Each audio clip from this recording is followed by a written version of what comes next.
Football Cougars beginning the tournament trail. Today that trail begins once again in the Show Me State. Hi everybody, welcome into Spring Lake, Marshall, Missouri. Along with the judge Phil Houck and Art Mandelbaum, I'm Joe Parson.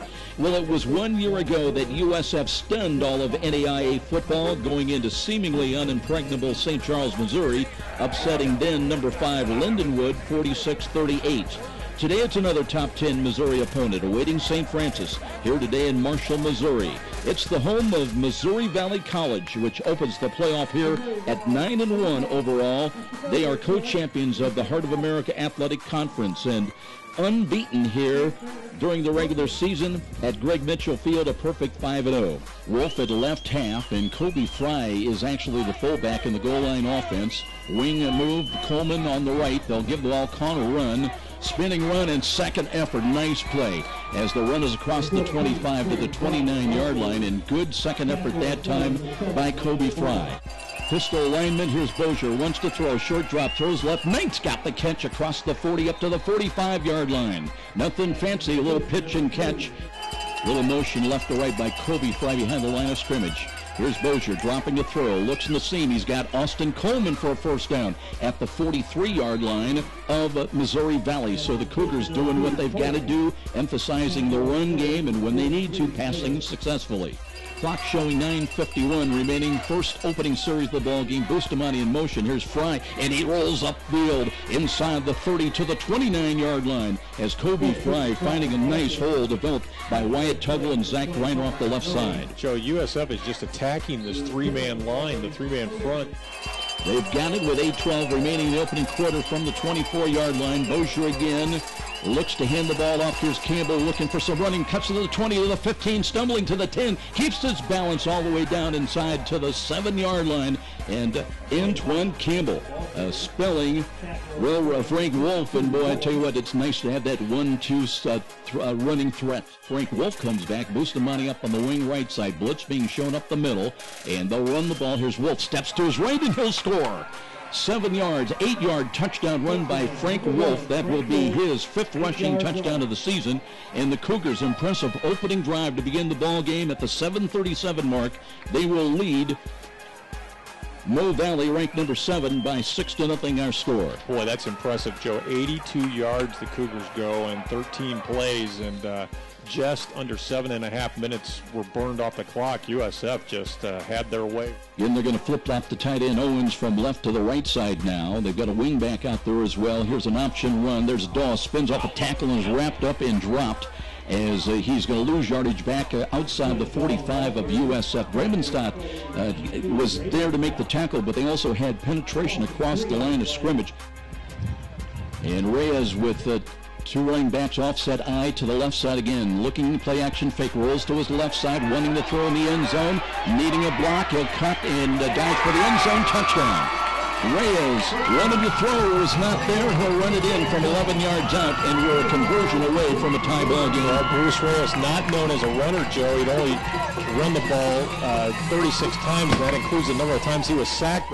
Here's Bozier now on 3rd down, trying to come up with a play, steps up in the pocket, throws the ball, and there's a catch for a first down. He's got Aaron Nate, and he runs into Mo Valley territory as he's out of bounds, pushed out of bounds on the near side around the 41-yard line. So that time, Bozier stepped up nicely in the pocket and found Aaron Knight for a key reception. First-round playoff match at St. Francis on the road in Missouri for the 2nd straight year. Won at Lindenwood a year ago. Now in a 7-7 tie, Campbell takes the handoff, cuts back left side, works to the 35, spins forward down to about the 33, maybe the 32-yard line. 2nd down and short. What will Justin Bozier try to come up with now? He's got 2 wide to the right side. Misdirection. They'll hand the ball up the middle, and Campbell runs for the first down, and he'll take it to the Viking 27-yard line. 1st and 10 USF. Cougars on the move once again, trying to retake the lead. A pitch comes to Campbell, left side, cuts to the 30-25, gets to the outside, still dragging tacklers down to the Viking 20-yard line. And it'll be a gain of about 7, maybe 8 yards for Antoine Campbell running hard. Gain of 9 for Campbell. They'll spot the ball inside the 20. Sun coming out now. Second and short, and they'll run the ball. Kobe Fry just following blockers to the 15-yard line. It'll be another first down for St. Francis. So a real impressive drive for USF. Here now, penetrating to the 15-yard line. As Bustamante comes up on the wing to the right side, and Bossier hands the ball to Campbell, looking for some running room, and tries to bring it inside the 5. Did he get into the end zone? Touchdown! Boy, Campbell just never gave up on the play, Phil. I thought he was down at about the 2, but he kept enough balance, angled across the plane of the goal. It will be officially a touchdown run of 8 yards for Antoine Campbell, and the Cougars have taken their second lead of the day. Joe, and Antoine Campbell is just so smooth at that running back position. And here's Reyes, play action fake. He rolls to his left side, buying time. He can run, he can throw. Juarez is picked off, and it'll be a first down run. They got a good block that time, and now a late penalty flag, and that was just stupidity by USF well after the whistle, well after the play, and that'll cost him 15 yards. He's in motion now, comes back behind the line of scrimmage to the right, and a play action fake and a roll right by Reyes, looking to throw downfield. He's got, there's a ball, and it's intercepted inside the 20. It's picked off right to the breadbasket that time. I believe that's Alan Richardson on the pick, and boy, that's one you and I could have gotten. Absolutely. And Joe, you know, sometimes you talk about throwing into double coverage, sometimes you talk about throwing into triple coverage. Reyes that time threw into quadruple coverage. First and 10 for Missouri Valley, down 14-7. They'll run the football and running it back left side in the secondary, and they've got a touchdown on the way inside the 20 to the 15, but it's brought down. Nigel Daw is brought down by Alan Richardson with a touchdown saving tackle inside the 10 at the 6-yard line. It'll be first and goal for the Vikings. Reyes checks off again, play clock inside of 10. Now he looks to hand the ball. He rolls to the right side and steps out of a tackle. Will throw to the end zone, touchdown. And they've got Chris Owens for the touchdown at the 13:43 mark. It'll be a touchdown pass of 8 yards. And again, we're a conversion away from a new ball game. Now it's second down and longer and 12. Bossier drops to throw, looks right, sets up, throws left, throws low, and nice catch. In between defenders that time by Aaron Knight. They'll mark him up around the 30, and he's got a first down, I believe. Bustamante up on the wing to the right side. Bossier under center. Blitz coming defensive right side. Play action fake. Bossier wants to throw, screens the ball. Here is Jeremy Mays.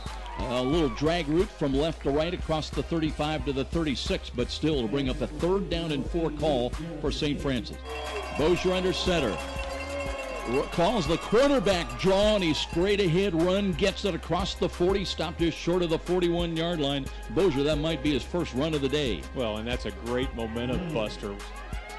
And here's Bossier checking the defense, pitches the ball right side. Campbell turning the corner, 45, 50, 45, and spun around, hit hard inside the 40, but gets it down inside the 37-yard line of Missouri Valley. That time Campbell able to get to the outside. And he's a little slow getting up, and that's something we can ill afford, but it looks like Antoine Campbell's all right. Joe, he is so effortless when he runs the football.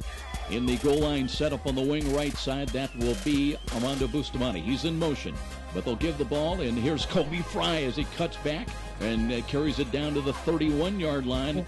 8:09 remaining in the third quarter, tied. Ball game here at Greg Mitchell Field. Motion Bustamante. They'll hand the ball, and here's Fry as the second effort. He's got the first down inside the 35. They'll mark him down right at the 35. First and 10, Bustamante in motion once again. They go to Fry again as he spins Bustamante right to left. Play action fake. Bossier wants to throw, looks over the middle. He's got a bobbled ball, and coverage on him. As Bossier looks that way, there was nobody there. Boy, trying to set his feet, throws to the corner, and has got nothing there. The ball sailed out of bounds. It'll be a stop on downs. Cougars rushing 4. Reyes play action fake, wants to throw, cuts back, wrapped up and dropped back around the 12-yard line. Vandenbosch was there and had some help as well as the Cougars have the tackle for loss. They get the sack, and now it'll be the Vikings having to call on Chris Healy to punt the ball away. In at left defensive end, and they'll run the ball on the draw again. And this time the Cougars knifed through there, and it was Juarez that made the shoestring tackle, and that's the way, that's a clinic. Yeah, Justin Juarez watched his keys. St. Francis 34-yard line. They have 2 men in motion again, but that's before they're ready to snap the ball. Reyes looks, hands it off, and looking for some running room is Daw, and he's wrapped up, and it was Ross Bauman with, no, it's Brody Calvo without a helmet making the tackle for a loss back around the 36-yard line. Who needs a helmet? And flip-flop Owens now, he's tight to the right. As Reyes looks, wants to throw off a play action being pursued, and they've got him wrapped up with a sack back around the 45. As Lance Carey shot through there, had some help, but a big loss. As the Cougar defense responds, it'll be a ball back to the 45-yard line. And we'll have the game on Catholic Radio. Here's a pressure on again and throwing away. Tip ball, intercepted! And Brody Calvo with a chance inside the 15 to the 10 and a touchdown. Now there's a late penalty flag. That's a penalty. Daw saying it was a face mask. Let's see if the interception and the touchdown is going to stand up. Well, it's a bizarre touchdown for Calvo, who took advantage of the tip ball at the line of scrimmage. USF was going to get another sack. And then on the run back off the tip ball, the ball just went about 5 feet in the air, just right out of the quarterback's hand. Calvo is there. He ran to the end zone, but then the flag came down. It was kind of freaky, but it turned out the touchdown does not stand. 1st and 10. Here is Bozier looking to hand the ball off. Instead, he wants to throw. Looks to the fade over the middle. He's got Knight downfield. He's got the ball and close to the goal line. Did not score. It'll be 1st and goal, USF at the 1-yard line. Well, USF taking advantage of having that wind, I guess, at their backs a little bit. Although the wind is the way it's swirling, I don't know what direction it's coming out of. But that was a nicely delivered ball, and Tyler Davis was the man defending. 10:53 remaining in the ball game, trying to break a 14-14 tie. And Bozier, long count, looks, hands to Campbell. Campbell spinning into the end zone, touchdown. 2 yards the hard way. Anton Campbell from a couple of yards out makes it a 20-14 Cougar lead. Joe, and that's just Campbell, being the instinctual guy. He gets hit right at the line of scrimmage, but, his body just tells him where the seams are, and he spins in the direction of the goal line where there was a little bit of an opening and goes into the goal line. A great goal line runner. He's just a good runner no matter where he gets the football. His second stupid penalty of the game, and Coach Donnelly had a long talk with him about being smart. Back to you. And they'll run the ball for O'Neal, and he's going to lose yardage back inside the 35-yard line. And tell you what, the Cougars with 10 men up within about 5 yards of the line of scrimmage. Only it was Taylor Brown deep back in deep safety. And let's see what we've got going on now as Bozier rolls to his right, screens back to the left. Kobe Fry runs by one at the 40, 45, 50. Still needs a couple of yards, still running room, picks up a block. In fact, the Conway blocker's at the 40, 35, 30, 25-yard line and steps out of bounds. And what a big answer. And Austin Coleman back into the ball game, one of the lead blockers. Well, Joe, and that's a phenomenal effort by Kobe Fry. After the catch, it looked like he was just going to get us back into some decent field position to punt the ball away again, but showed some great patience. Kobe Fry's having a great football game today. And what was that? 3rd down and forever for St. Francis. Yeah. Decision to run back to the locker room and get changed. He said he felt better. It looked better on that play. Back to you. Here's a pitch coming. Quick pitch to the right side of Frank Wolf, and he'll pick up 7 or 8 yards. They'll stay in the goal line offense. Mathewson in at the left half. Fry, he is in motion. Pitches to Mathewson on the halfback option throw. He's got Bencher. And a catch. Did he get a foot in bounds? We're waiting. Touchdown. It'll be a halfback option pass, good for 12 yards.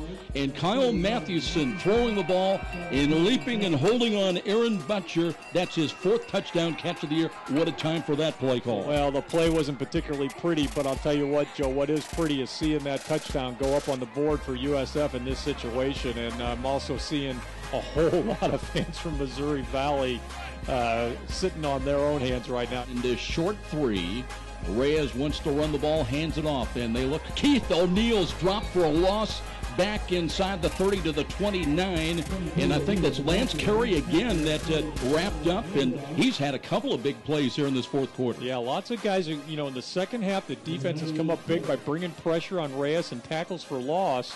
Might be their last gasp. 4th and 4. As Reyes drops the throw, looks near side, throws in traffic. He's got a catch, and Owens big, and he's in the secondary all the way to midfield and into Cougar territory at the 46. Again, the USF had trouble wrapping up and bringing down the 265-pound tight end. Reyes, let's see if he'll throw again. Play clock is at 17. He's got time. Blitz coming again. He'll drop the throw. And there's another big. Huge. They have the catch. And that's at the 20-yard line. Out of bounds was Gary Taylor. And they're just not calling anything on the defenders. Clock shows 3:58 time remaining. Vikings with the ball. They'll run the ball. O'Neal going nowhere, and he's wrapped up and dropped. They'll give him progress just outside the 20. It's 3rd down and 12. And Reyes again drops the throw. Looking to the left. He's got a wide open man, an easy run. Well, to the 5. Nobody near the ball carrier that time, and it was Chris Smith that came right back to him. Reyes this time can run with the ball, but he throws the ball, and he's got it. That's a drop ball again on the backfield. Play action fake as Reyes rolls right, throws the ball. Easy grab. Then another drop ball. Wants to try again. Looks right, looks left, throws, catches made, but that's only inside the 5. But here's Reyes. Reyes wants to throw, throws a quick, and that one was short hopped, and Vandenbosch was there, but it's incomplete. And on downs, it'll be St. Francis taking over the football at their own 3-yard line with 2 minutes, 20 seconds remaining. In view of what we've seen here today, it's working out, I guess, okay. Minute 29 remaining, and the Cougars run the ball at the middle, and they'll have the ball out across the 15 to the 14-yard line. That's a first down. That's a first down, and that should be ball game. That's going to end the game. Okay, guys, sorry to interrupt, but I got the head guy here. Coach, what a great victory in a second half that, we came out and they got that first quick score, but we really kept our minds on what we had to do and played tough. Talk about that second half of football. Well, I think our team is a pretty confident football team. Even when Austin Coleman went out, we kept our composure. We hung our head on our offensive line and running against defense that gives up 74 yards a game rushing. So I think our offensive staff did a great job. Our defensive staff did a great job. Commend our kids for winning the line of scrimmage today on both sides. Coach, it seemed like you had a little bit of twist in what you did offensively. Kobe Fry ran the ball a little bit more today. You got Campbell back, so you had kind of the 1-2 punch. Talk about the difference maybe in your run philosophy today over what we've been doing recently. What we did is in one personnel group, we had about 5 or 6 different formations. So that put Kobe in that position. We thought my formation change would confuse him and would give us an edge. Okay, you didn't give me a halftime, so I got to get a third in here. Where do we go next week? Any thoughts about that? I have no idea. I don't know what the outcomes are or anything. Don't care. All right, Coach. Congratulations on a great game. Okay, Joe, Kobe Fry first. Kobe, you really haven't carried the ball that many times this year. I'm sure that's not been making you happy, but today there was something that your coaching staff saw that required you to get the football, and you took advantage. Talk about why you carried the ball more today. Well, we had some injuries. We had some bigger guys back there that haven't been able to play as much the last couple of weeks, so they just kind of asked me if I could fill into that role, and they were kind of scared of being small like this, that I get a little dinged up playing inside like that all year. But now it's coming to the end of the season, I can get as dinged up as I want to. I'm just going to keep playing hard out there, and I think running behind that offensive line we got, about anybody could run back there. So. Well, that's pretty humble of you, but it seemed like you got some yards after getting hit. Talk about, I thought there was a lot of chippiness on the field, particularly from their defense. How did that impact the game? I mean, am I right about what I thought I heard? Right. Well, they were talked a little bit out there, but we are good. We got a lot of morals on our team, and so we just kind of get back to the huddle and do our thing. And I think in the end we prevailed on that a little bit because we were back in the huddle ready to go, and they were out there trying to talk. So I think the bigger man prevailed now. Kobe, you're a senior. You've gotten a lot of chance to play for a long time. You've previously played with your older brother, and now you've ascended to that senior leadership role. Talk about how you help prepare some of the younger guys who were playing in playoffs for the first time. Well, what I said today to all the running backs was when I came in here my first year, we made it 3 rounds deep in the playoffs. And then the year after that, my sophomore year, we didn't even make the playoffs at 7-3. So the way I see it is every playoff game you got to take advantage of because it could be your last. So I think we came out here today and we know we didn't want to go home. So we aren't ready to be done playing football. So we came out here and played hard, and basically that's what everybody has to understand is that we don't want to go home. We don't want to quit. Congratulations on being unselfish and getting the football as a result of it. Thank you. I appreciate it. Okay, good luck next week. I'm going to go right to Brody Cowball. Brody, the most outstanding defensive player of the game today. I don't know how many tackles you had, but I know you had what really, to me, turned out to be the biggest play of the game in terms of changing momentum. Talk about tipping that interception to yourself. I mean, I just did my responsibility. I came in on a blitz, and I don't know who hit him. Someone was hitting him. I saw that ball come up. I just put my hand up and tipped it right to myself, and I started taking off running for my life. Rex Drabenstadt got a clipping penalty, illegal block on the back penalty. Did you have anything to say to him about getting your touchdown called back? No, we were joking. I said, I'm not mad at you anymore because, one, we got a touchdown over 2, and then on that last play when we sacked the quarterback, hit the quarterback, I was like, I'll forgive you for it. Okay, Rex, Brody, you're the number 2 tackler in the NAIA is what I heard coming in today's game. Tell me what's put you in a position to make so many tackles. I mean, some of it's your athletic ability, but is it some of it the scheme? Tell me about that. I mean, it's the scheme a little bit, but I mean, it's just basically, I mean, when I'm on the field, I just give it all I can get. I mean, I just go 110 miles an hour, snap the whistle, and just, I mean, I got this motor that keeps going that I just want to punish everyone. So. All right, great game. Do you have any preference about where we might be next week? Who knows? I mean, you know, we could go, depends on who lost or wherever. But, I mean, you never know. We could be in Indianapolis, Georgetown. We could be in Chicago. I really don't care. We'll be prepared to whoever we have next. Okay, fantastic job today. The defensive player of the game. Congratulations, Brody. Thank you. I appreciate it. Okay, guys.